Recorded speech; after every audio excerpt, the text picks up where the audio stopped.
ಹೇಮಾವತಿ ಹೋರಾಟಗಾರರ ವಿರುದ್ಧ ಎಫ್ಐಆರ್ ಅಸ್ತ್ರ 11 ಎಫ್ಐಆರ್ ದಾಖಲಿಸಿದ ಗುಬ್ಬಿ ಪೊಲೀಸರು. ಜಿಲ್ಲಾಡಳಿತದಿಂದ ರೈತರ ಮೇಲೆ ಗದಪ್ರಹಾರ.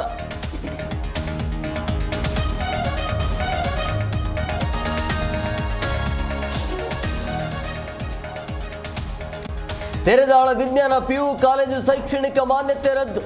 ನಕಲಿ ದಾಖಲೆ ನೀಡಿ ಅನುಮತಿ ಪಡೆದಿದ್ದ ಸಂಸ್ಥೆ. 780 ವಿದ್ಯಾರ್ಥಿಗಳ ವಿದ್ಯಾಭ್ಯಾಸಕ್ಕೆ ಕುತ್ತು.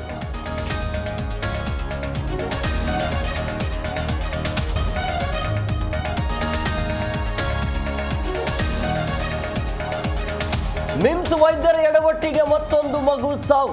ಪಾದಕ್ಕೆ ಶಸ್ತ್ರಚಿಕಿತ್ಸೆ ಬಳಿಕ ಆರೋಗ್ಯದಲ್ಲಿ ಏರುಪೇರು. ಮಿಮ್ಸ್ ವೈದ್ಯರ ವಿರುದ್ಧ ಪೋಷಕರ ಆರೋಪ.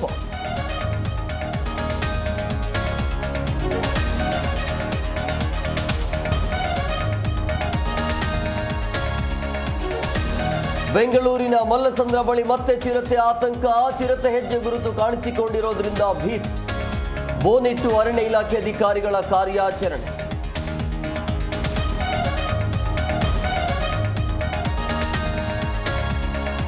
ಸ್ಮಶಾನದ ದಾರಿಗೆ ಬೇಲಿ ಹಾಕಿದ ವ್ಯಕ್ತಿ. ರಸ್ತೆಯಲ್ಲೇ ಶವ ಹೊತ್ತುಕೊಂಡು ನಿಂತ ಜನ.